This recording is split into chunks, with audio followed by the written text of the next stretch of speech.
ബോവാസിൻ്റെ മെതിക്കളത്തിൽ. Ruth 3-ാം അധ്യായം. ബോവാസിൻ്റെ മെതിക്കളത്തിൽ.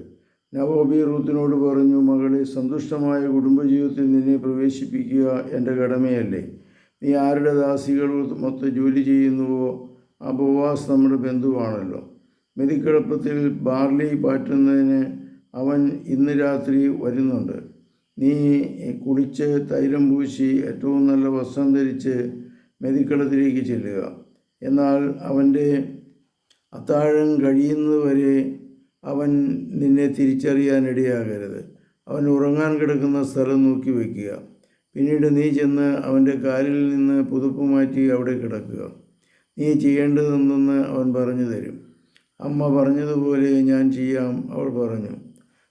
അവൾ മെതിക്കളത്തിൽ ചെന്ന് അമ്മായിയമ്മ പറഞ്ഞതുപോലെ പ്രവർത്തിച്ചു. ഭക്ഷിച്ചും പാനം ചെയ്യും സന്തുഷ്ടനായപ്പോൾ ബോവാസ് ധാന്യക്കൂമ്പാരത്തിൻ്റെ അരികിൽ കിടന്നുറങ്ങി. അപ്പോൾ അവൻ സാവധാനം ചെന്ന് അവൻ്റെ കാൽക്കൽ നിന്ന് പുതുപ്പ് മാറ്റി അവിടെ കിടന്നു.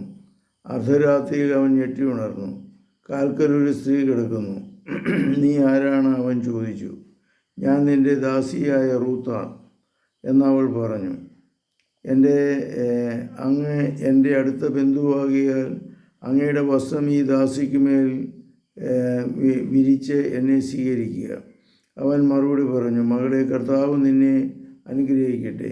നീ ഇപ്പോൾ കാണിച്ചിരിക്കുന്ന ഔദാര്യം ആദ്യത്തേതിലും വലുതാണ്. യുവാക്കന്മാരെ ധനികരോ ദരിദ്രരോ ആകട്ടെ തൊടാതെ നീ എൻ്റെ കാൽക്കൽ വന്നല്ലോ. മകളെ, ഭയപ്പെടേണ്ട. നീ ആവശ്യപ്പെടുന്ന എന്ത് ഞാൻ നിനക്ക് ചെയ്തു തരാം. ഒരു ഉത്തമ സ്ത്രീയാണെന്ന് നഗരത്തിലെ എല്ലാ പരിചാരകർക്കും അറിയാം. ഞാൻ നിൻ്റെ അടുത്ത ബന്ധുവാണെന്ന് വാസ്തവം തന്നെ. എന്നാൽ എന്നേക്കാൾ അടുത്ത മറ്റൊരു ചാർച്ചക്കാരൻ നിനക്കുണ്ട്. ഈ രാത്രി ഇവിടെ കഴിയുക. ഏറ്റവും അടുത്ത ബന്ധുവിൻ്റെ ചുമതല അവൻ നിർവഹിക്കുമോ എന്ന് രാവിലെ നോക്കാം. അവനന്ന് അത് ചെയ്താൽ നന്ന്.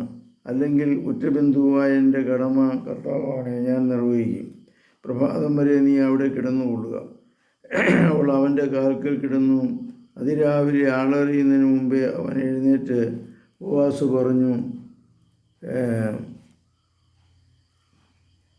മെതിക്കളത്തിൽ ഒരു സ്ത്രീ വന്നെന്ന് ആരും അറിയാനിടയാകരുത്.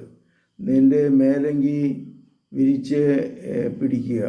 അവൻ 6 അളവ് ബാർലി അതിലിട്ട് അവളുടെ തലയിൽ വെച്ചു കൊടുത്തു.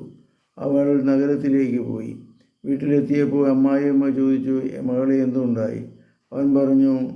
അവൾ വിവരിച്ചു പറഞ്ഞു, അമ്മായിയമ്മയുടെ അടുത്തേക്ക് വെറും കൈയോടെ പോകണ്ട എന്ന് പറഞ്ഞ് 6 അളവ് ബാർലി അവൻ എനിക്ക് തന്നു. നവോമി പറഞ്ഞു, മകളെ, കാര്യങ്ങൾ ഇങ്ങനെയാകും എന്ന് കാത്തിരുന്ന് കാണാം. കാര്യം തീരുമാനിക്കുന്നവരെ അവൻ അടങ്ങിയിരിക്കുകയില്ല. ഇന്ന് തന്നെ തീരുമാനമുണ്ടാകും. ഇത്രയുമാണ് ഈ വീഡിയോയിലുള്ളത്. കർത്താവേ, ഞങ്ങൾക്ക് നൽകിയ അനുഗ്രഹത്തിന് നന്ദി പറയുന്നു. പരിശുദ്ധ പരമദിവ്യകാരുണ്യത്തിന് നേരവും ആരാധനയും സ്തുതിയും പുകഴ്ചയുണ്ടായിരിക്കട്ടെ. ശംശിയായിരിക്കും സ്തുതിയായിരിക്കട്ടെ.